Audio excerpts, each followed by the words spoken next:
In this video, I'm going to go over how you can round values in Alteryx via two different methods.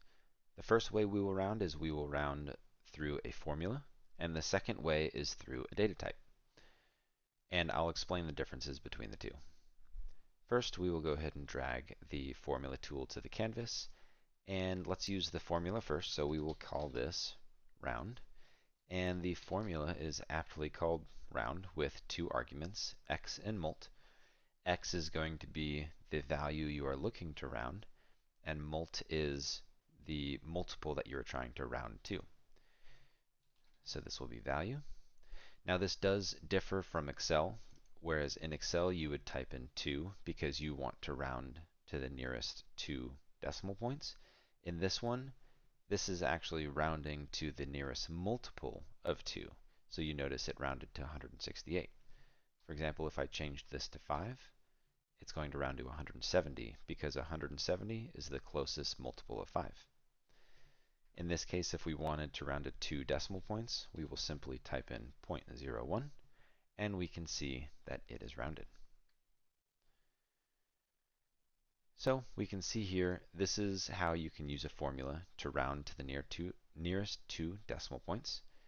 However, if your use case requires you to have exactly 2 decimal points after the period, say you're using currency, we can use the second method to achieve that. To do that, we will add a new column, and by the way, this should probably be saved as a double, although it would not change how many characters are after the decimal point. This one we will call fixed decimal, and if we just simply carry over the value and change the data type to fixed decimal, we can see there are two options here, precision and scale. While I've never needed to change these two, what precision is how many characters are allowed in this new field. This is saying there's 19 characters allowed. In this example, 1, 2, 3, 4, 5, 6, 7, 8, 9, 10. This cell has 10 characters. If we exceeded 19, we would get an error and the value would be null. Scale is how many characters are allowed after the decimal point. In this case, we want to limit it to 2. And when we hit run, we can see that we have, in fact, 2 decimals after the period.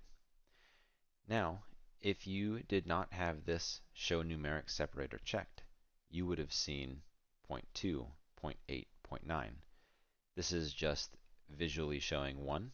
However, if you were to click on the cell, you can see here the actual result does have 2 decimals, and if you click this button, you could also see that there are 2 decimals after the period. So, in this video, we went over 2 ways on how to round. We can either use the formula to round to the nearest 1, or if you need to explicitly have a certain amount of characters after the period, you can use the data type of fixed decimal. If you like the video, please give a thumbs up. Otherwise, I look forward to seeing you in the next one.